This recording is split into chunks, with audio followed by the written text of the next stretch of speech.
राम मंदिर में कथित चढ़ावा चोरी मामले में पुलिस ने 8 आरोपियों को गिरफ्तार किया है और जांच जारी है। मामले की जांच एसआईटी कर रही है और कथित वित्तीय अनियमितताओं की जांच का दायरा बढ़ाया गया है। इसी दौरान चंपत राय के महासचिव पद छोड़ने की खबर भी सामने आई, जबकि इस पर अलग अलग पक्षों की अलग अलग व्याख्याएं हैं। कुछ रिपोर्ट्स की माने तो उन्होंने निष्पक्ष जांच सुनिश्चित करने के लिए पद छोड़ा, जबकि बीएचपी ये कह रही है कि उन पर इस्तीफे का कोई दबाव नहीं था। राजनीतिक दृष्टि से देखें तो ये मामला बीजेपी के लिए निश्चित रूप से असहज स्थिति पैदा करता है, क्योंकि राम मंदिर केवल एक धार्मिक परियोजना नहीं बल्कि बीजेपी की दशकों पुरानी राजनीतिक और वैचारिक पहचान का भी प्रमुख प्रतीक रहा।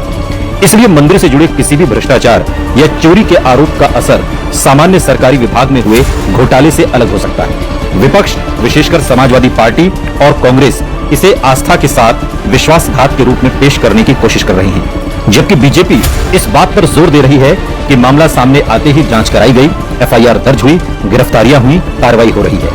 हालांकि ये कहना कि इस मुद्दे से बीजेपी सत्ता से चली जाएगी या ये अकेला मुद्दा 2027 का चुनाव तय करेगा, अभी थोड़ा सा जल्दबाजी है। लेकिन हाँ, बीजेपी को डेंट पहुंचेगा, इससे कोई इनकार नहीं।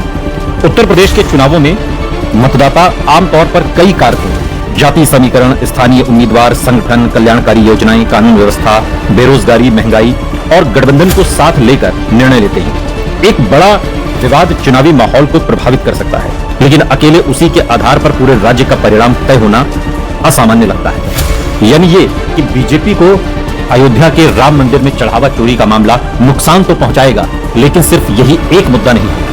यदि ये मामला 2027 तक लगातार सुर्खियों में रहता है, जांच में और बड़े नाम सामने आते हैं, अदालत या जांच एजेंसियों द्वारा गंभीर संस्थागत लापरवाही सिद्ध होती है या विपक्ष इसे विश्वसनीय तरीके से जनता के बीच स्थापित कर देता है, तो बीजेपी को विशेष रूप से अयोध्या मंडल, पूर्वांचल और उन क्षेत्रों में जहां धार्मिक मुद्दों का प्रभाव अधिक है, राजनीतिक नुकसान हो सकता है। दूसरी ओर यदि जांच पूरी होती है, दोषियों के खिलाफ कठोर कार्रवाई होती है और बीजेपी ये संदेश देने में सफल रहती है कि उसने भ्रष्टाचार को छिपाने की बजाय कार्रवाई की, तो संभावित नुकसान सीमित भी रह सकता है। चंपत राय को लेकर विपक्ष लगातार सवाल उठा रहा है, लेकिन अभी तक सार्वजनिक रूप से उपलब्ध जांच दस्तावेजों के आधार पर यह निष्कर्ष नहीं निकाला जा सकता कि उन्हें किसी ने बचाया या उनके खिलाफ आपराधिक जिम्मेदारी स्थापित हो गई। ये जांच का विषय है और इसका अंतिम निर्धारण जांच एजेंसियां और न्यायालय करेंगे।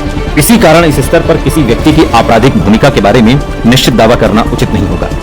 चुनाव प्रभाव के संदर्भ में एक संतुलित आकलन ये भी है कि ये मुद्दा विपक्ष को बीजेपी पर नैतिक और राजनीतिक हमला करने का एक मजबूत अवसर देता है। बीजेपी के लिए ये छवि प्रबंधन और जवाबदेही की बड़ी चुनौती है। यदि जांच पारदर्शी और तेज रहती है तो बीजेपी नुकसान को सीमित कर सकती है। यदि जांच लंबी खींचती है, नए खुलासे होते हैं या विपक्ष भ्रष्टाचार की धारणा को मजबूत करने में सफल रहता है, तो इसका असर कुछ सीटों पर सीमित दिखाई दे सकता है। लेकिन वर्तमान उपलब्ध तथ्यों के आधार पर यह कहना संभव नहीं है कि केवल इसी मुद्दे के कारण बीजेपी 2027 का चुनाव हार जाएगी या सत्ता से बाहर हो जाएगी। इसलिए अभी सबसे सटीक निष्कर्ष यही है कि यह मामला बीजेपी के लिए राजनीतिक रूप से संवेदनशील और संभावित रूप से नुकसानदायक है, लेकिन इसका वास्तविक चुनावी असर इस बात पर निर्भर करेगा कि 2027 तक जांच किस निष्कर्ष पर पहुंचती है, दोषियों के खिलाफ क्या कार्रवाई होती है और विपक्ष इस मुद्दे को मतदाताओं के बीच कितने प्रभावी ढंग से रख पाता है।